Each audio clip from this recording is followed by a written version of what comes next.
What is a tabletop role-playing game? What are they all about? And do you actually need a table to play? This is the Dominomicon, authored and hosted by me, Dominic. The Dominomicon is dedicated to all nerdy things, with my current obsession being the tabletop role-playing game Pathfinder 2nd Edition. But this video chapter is not about Pathfinder 2nd Edition. And instead, it's a basic introduction to what a tabletop role-playing game, or TTRPG, actually is. You may have heard the term pen and paper, but as some of these games are played with digital tools these days, they tend to be referred to as TTRPGs instead. Hopefully by the end of this video, you'll understand why some people, such as myself, absolutely love TTRPGs. And if you find this video helpful, please give it a like and consider subscribing.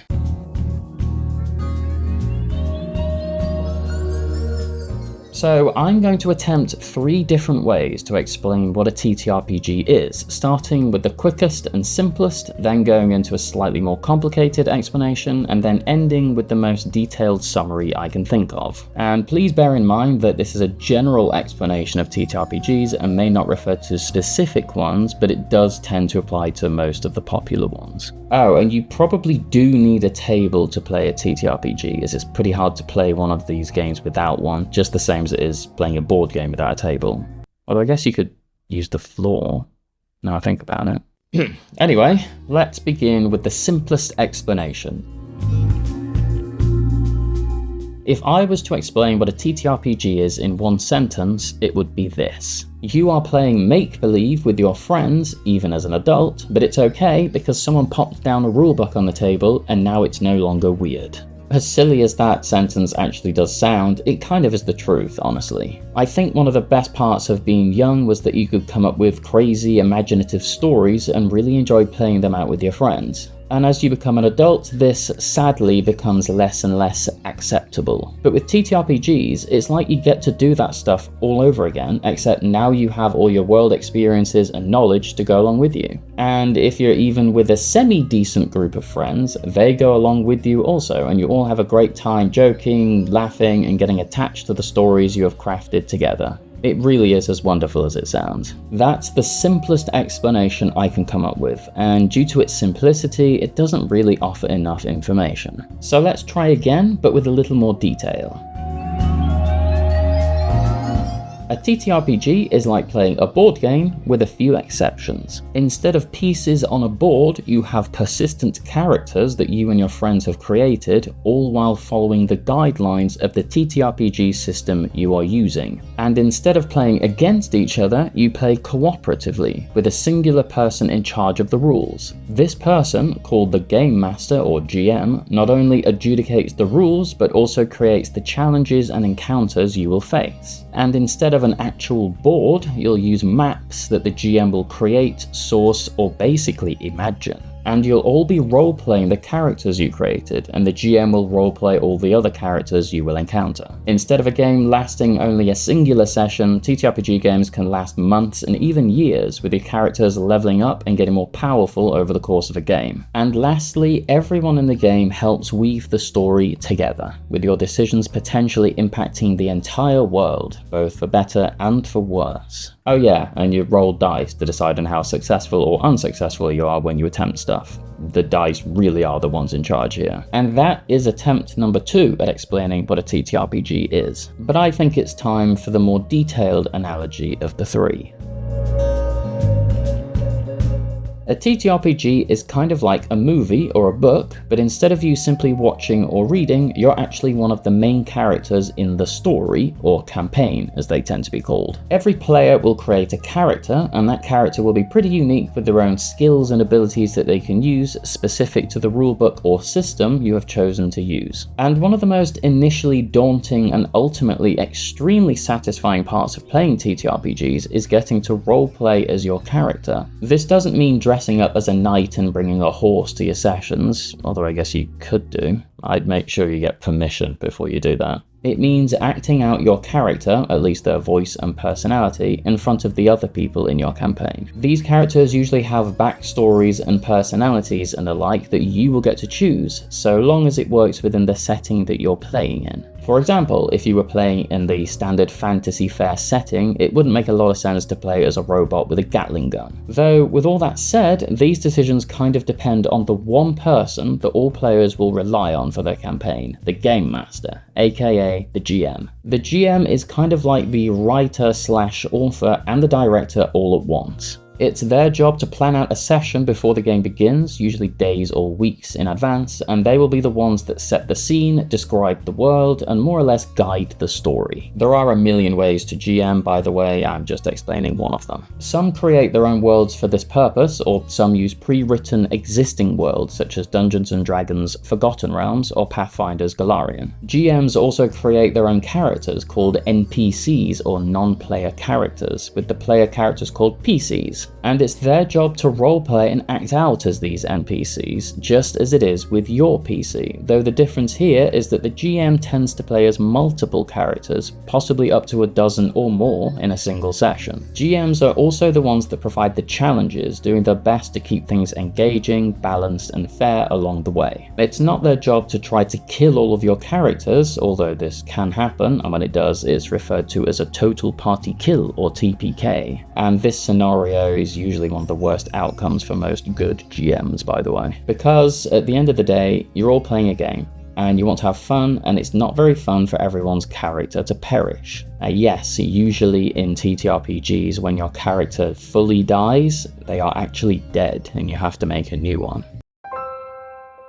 But how and when is it that a character might die? Usually in combat. While not a huge focus in some TTRPGs, a lot of them do have combat as one of the core pillars of the systems themselves, and a large part of the rulebooks tend to be dedicated to how combat works and how GMs should create interesting encounters. Usually PCs have specific roles within these encounters, hence the role-playing part of the TTRPG, think healer or damage dealer. Though this role also applies to roleplay outside of combat. Think leader or haggler. And as I said earlier, you have all created your characters while following a rulebook, meaning that you each have skills and abilities you can use to beat these encounters. And the sky really is the limit here, as the only limit to what you can do is your imagination, which is honestly one of the most wonderful things about TTRPGs. The freedom to create your own solution to problems is extremely freeing, and it really allows you to express your creativity. Another thing that's wonderful about TTRPGs is that it's all about collaborative storytelling. While the GM is indeed the person that starts with the ideas and the premise of the campaign, the players get to shape and alter the story as they play. Maybe one of the NPCs you randomly started speaking to became one of your closest allies in the campaign. The GM certainly didn't plan for that, but now they will incorporate that into the story. Or maybe the village you were meant to save instead got burned to the ground. A good GM will do their best to incorporate that into the story at some point as well. Maybe this village was key to helping you further along the campaign, and now that it's gone, you need to make up for it in some way. A good GM will figure things out one way or the other in order to make these things work, and have the players really feel like they are altering the world before them. But there's another force that commands the reverence of players and GMs alike. The all-powerful dice. Okay, that sort of went a little bit overly dramatic.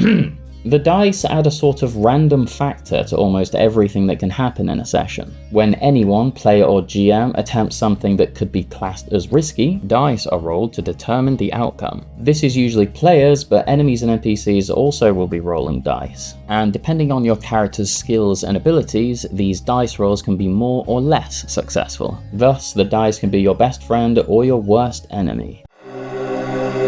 And unlike most board games, campaigns can actually run for many sessions, sometimes over a couple of years, as I mentioned earlier, though sometimes you might play in one-shots, which are exactly as they sound. With campaigns potentially lasting a long time, it becomes really exciting to see your character evolve and change over the course of the game. Maybe they start good and slowly turn evil, and in your next campaign, the GM sets up this old PC from the previous one as the new antagonist. It's crazy some of the stuff you can come up with in TTRPGs, and the collaborative storytelling that you and your friends can weave together is unparalleled. Another massively important part of TTRPGs that I mentioned in my second analogy is that your characters can level up. They literally become more and more powerful as the campaign progresses. Most systems have entire rule sets based on this principle, and the characters that you would build follow strict guidelines. You tend to pick a race or ancestry such as an elf or a dwarf, for example, and you pick a class, which could be a wizard, ranger, cleric, or dozens more, depending on the system you're playing. Which brings us neatly back to Pathfinder 2nd edition, which is one of the TTRPG systems you could be playing with. Or you could use one of the editions of Dungeons & Dragons, such as the currently most popular one, 5th edition. Generally, you have to buy PDFs or books to fully understand how these systems work, though Pathfinder 2nd edition actually has all the rules available for free on the Archives of Nethys website, which I'll link to in the description if you're interested. TTRPG systems do occasionally have newer versions released, hence the editions. While systems can sometimes get patched via things called erratas, when the company that runs the system has decided that they wish to effectively start afresh, or they feel as though the system has run its course, they will make a new edition. Usually you will use these rules, sometimes with other players in what we call a session 0, to create your PC, and if your GM is worth their salt, they'll be helping you too. Players tend to coordinate a little on what class they'll be playing as, because everyone showing up with a wizard could make things more tricky for the GM. Pathfinder 2nd edition, for example, kind of relies on one person being able to heal, either via magic or via the skill medicine, which is a choice that the players have to make. Aside from this, most players tend to keep their backstory somewhat secret, only sharing it with the GM, who may decide to bring in elements of that backstory into the main campaign at some point, usually with very interesting consequences. Okay, we are now almost done with my third explanation, though there's still one last thing I need to mention before I feel as though I've explained enough. That thing is how much work the GM has to put into a campaign to actually make it worthwhile. While GMs do sometimes buy and run pre-written campaigns, usually called adventure books, they can also create their own world and their own campaign, which can potentially take hundreds of hours to plan out. And while adventure books are obviously much easier to plan, they do cost money and still need a bit of fiddling to make them work at your table. The point I'm getting at here is that GMing is a lot of work and takes a lot of time.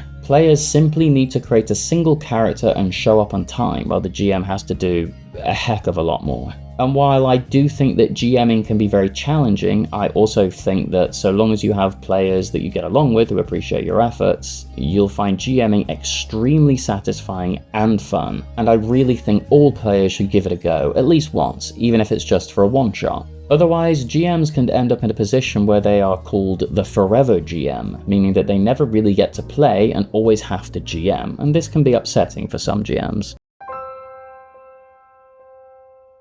Personally, I don't mind it at all. I love playing a game where every turn it's my turn, because even if I'm not rolling dice, I'm still the one giving guidance, telling people to roll, and advancing the story in some way. Okay, I think that sums up what a TTRPG is. 3 explanations should be more than enough. Ultimately, you actually kind of are just sitting at a table with your friends, and one of them, the GM, has put a rulebook in the middle, and you all agree to play make-believe so long as you follow the rules. And if you're interested in TTRPGs, even in the slightest, I honestly cannot recommend them more for all types of people. They are seen as quite a nerdy hobby to have, but I really disagree with this, as there are so many systems out there that there's bound to be one that works for every person, nerd or not. Getting to unleash your creativity with your friends, with them taking it seriously and even responding to it, is unlike anything I've ever experienced in my life. The first time one of my players said the name of the antagonist I had created in character, it was such a joy. Seriously, playing is fun, but GMing is on another level entirely, and while it can take a bit of time to prepare a session, it really can be extremely rewarding. Hopefully you now understand what a TTRPG is, and why people such as myself find them immensely worthwhile to play. So now I'll ask you, my beautiful, loyal viewers, are you new to TTRPGs, or do you have any questions that I didn't answer that you're dying to understand? Please let me know in the comments below and I'll do my best to answer you. But that's it for this video chapter. This is Dominic of the Dominomicon wishing you a fond farewell, and until next time,